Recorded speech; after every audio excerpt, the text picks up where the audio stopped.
Jim Devlin. I'm going to first give a word from Hegel, a remark very useful for people going off into the world.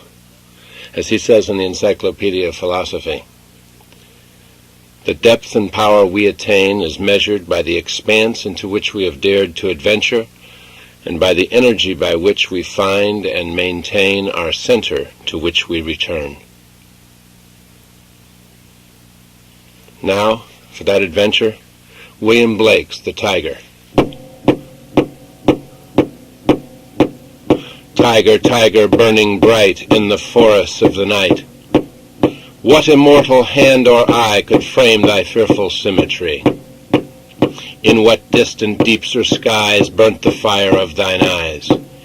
On what wings dare he aspire? What the hand dare seize the fire? And what shoulder and what art could twist the sinews of thy heart?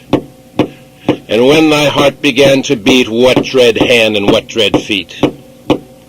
What the hammer, what the chain, in what furnace was thy brain? What the anvil, what dread grasp dare its deadly terrors clasp? When the stars threw down their spears and watered heaven with their tears, did he smile his work to see? Did he who made the lamb make thee? Tiger, tiger, burning bright in the forests of the night, what immortal hand or eye dare frame thy fearful symmetry?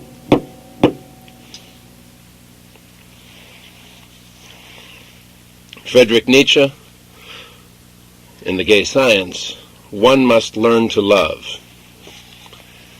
This is what happens to us in music. First, one has to learn to hear a figure and melody at all, to detect and distinguish it, to isolate and delimit it as a separate life.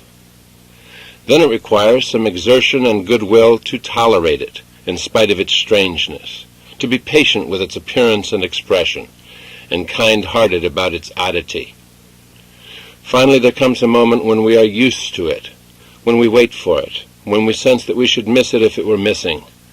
And now it continues to compel and enchant us relentlessly until we have become its humble and enraptured lovers, who desire nothing better from the world than it and only it.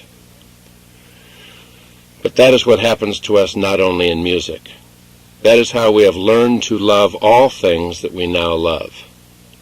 In the end, we are always rewarded for our goodwill, our patience, fair-mindedness, and gentleness with what is strange. Gradually, it sheds its veil and turns out to be a new and indescribable beauty. That is its thanks for our hospitality. Even those who love themselves will have learned it in this way, for there is no other way. Love, too, has to be learned.